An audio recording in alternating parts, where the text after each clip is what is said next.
Setelah Donald Trump menyingkirkan Ukraina dan Uni Eropa dari meja perundingan, Presiden Putin akhirnya dapat duduk manis di Moskow. Trump justru salahkan Zelensky atas perang yang berkecamuk. But today I heard, oh, well, we weren't invited. Well, you've been there for 3 years. You should have ended it 3 years. You should have never started it. You could have made a deal. Saat Trump mulai menyukai Rusia, apakah perdamaian akan membuat Zelensky kehilangan pekerjaannya, dicopot dari jabatannya? Game over untuk Zelensky? Bisa jadi. Karena dalam politik global, yang tersingkir adalah dia yang sudah tidak lagi dibutuhkan. Trump bahkan tak ragu menyebut Zelensky sebagai seorang diktator tanpa pemilu yang tetap berkuasa di tengah kehancuran negaranya sendiri, mengejeknya sebagai komedian yang terlalu sukses.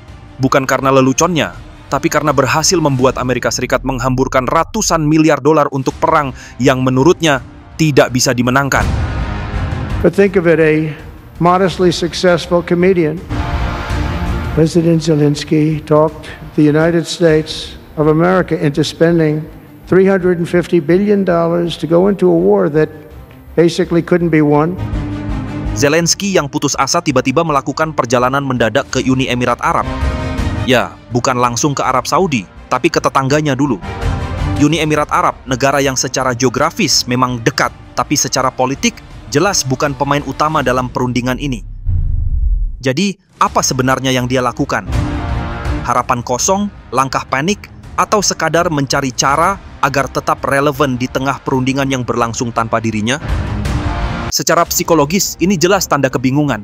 Zelensky seolah berharap, dengan singgah di Uni Emirat Arab, dia bisa mempengaruhi jalannya perundingan antara Rusia dan Amerika.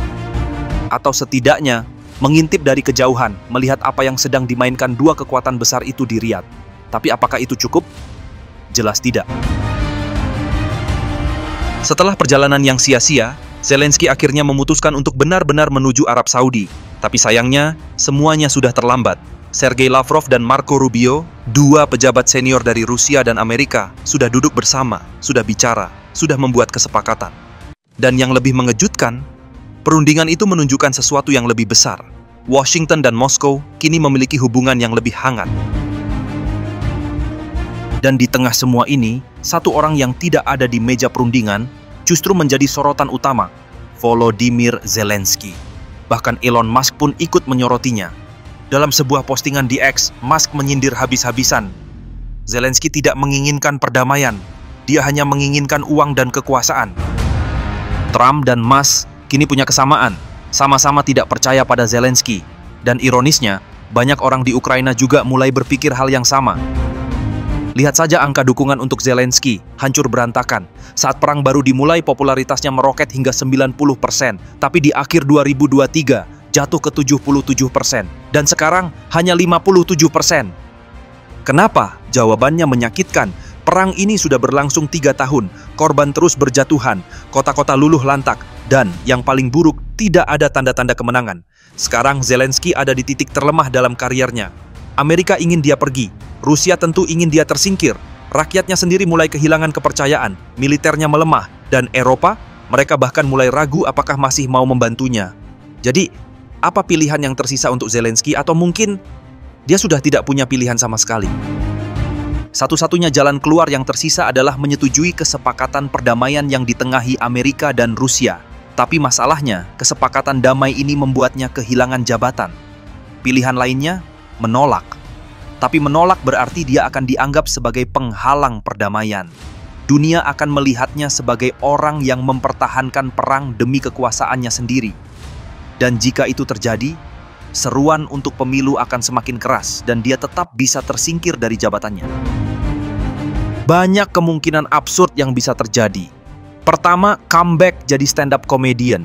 Bayangkan, Zelensky balik ke panggung, ngerosting semua politisi yang dulu pernah kerja sama dengannya. Dulu saya presiden, sekarang saya pelawak lagi. Tapi, tunggu, apa bedanya? Atau yang kedua, dapat tawaran pensiun damai dari Rusia. Syaratnya cuma satu, jangan banyak bacot. Dia bisa tinggal di villa mewah di Sochi, minum teh. Tapi kalau buka mulut terlalu banyak, tehnya tiba-tiba berasa aneh. Bagaimanapun, kalau dipikir-pikir, semuanya bisa jauh lebih gampang. Tidak perlu drama, tidak perlu perjalanan mendadak ke sana-sini, dan yang jelas nggak perlu perang selama 3 tahun. Tapi entah kenapa, Zelensky selalu berhasil bikin segalanya jadi ribet. Mau damai, bisa. Tinggal duduk bareng, bikin kesepakatan, dan selesai. Tapi apa yang dia lakukan? Bolak-balik ke Washington, Brussels, Abu Dhabi, Riyadh, cari sponsor perang. Atau mau duit? Bisa. Ada banyak cara biar negaranya tetap dapat bantuan ekonomi tanpa harus jadi medan perang. Tapi apa yang dia lakukan? Guys, kirimin aku tank, rudal, pesawat tempur, tolong! Sambil pasang muka memelas di konferensi internasional. Atau mau selamat saja? Bisa. Kalau dari awal dia mau negosiasi, mungkin Ukraina nggak perlu hancur-hancuran. Tapi apa yang dia lakukan? Menolak perundingan, terus-terusan provokasi, dan akhirnya saat ini malah ditinggalkan oleh sekutunya sendiri. Sekarang, semuanya sudah terlambat. Rusia dan Amerika sudah mulai ngobrol akrab tanpa melibatkan dia.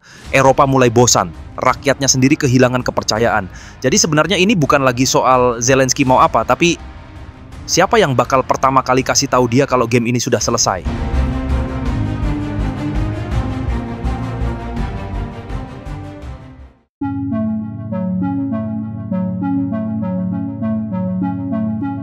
Volodymyr Zelensky berusia 17 tahun ketika pertama kali naik panggung. Bukan di forum dunia, bukan di podium politik, tapi di set televisi Ukraina.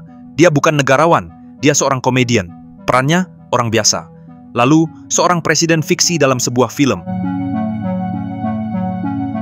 Tapi pada tahun 2019, garis antara fiksi dan realitas mulai kabur.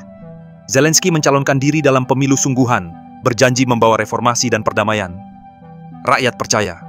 Dia menang. Tapi kini, 6 tahun telah berlalu dan 3 tahun diantaranya dihabiskan dalam perang yang menghancurkan negaranya. Zelensky pun tak bisa menyembunyikan rasa frustrasinya terkait perundingan yang tak melibatkan dirinya. Dengan nada tersinggung, dia melontarkan pernyataan tajam. Anda bisa membicarakan apa saja, tapi tidak ada keputusan yang bisa dibuat tentang Ukraina tanpa Ukraina. Kami tidak diundang ke pertemuan ini.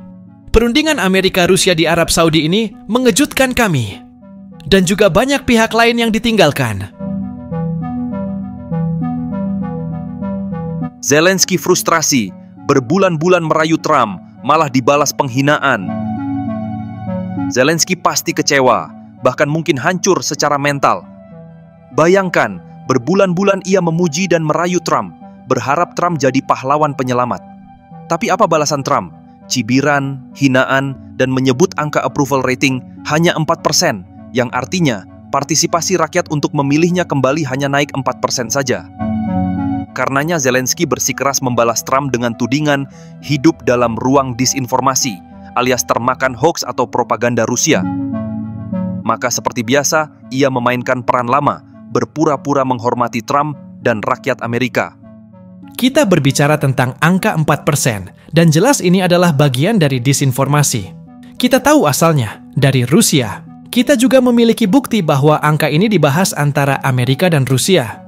Sayangnya, Presiden Trump, dengan segala hormat kepada beliau sebagai pemimpin rakyat, dan tentu kepada rakyat Amerika yang terus mendukung kami, telah terjebak dalam ruang misinformasi ini.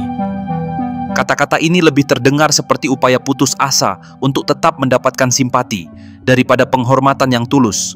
Karena Zelensky tahu, tanpa Amerika, Ukraina tak punya harapan. Maka meski hatinya mendidih karena penghinaan Trump, ia tak punya pilihan selain berpura-pura ramah.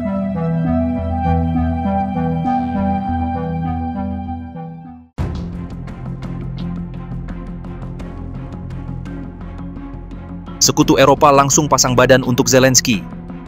Mendengar hinaan Trump, para pemimpin Eropa tak tinggal diam.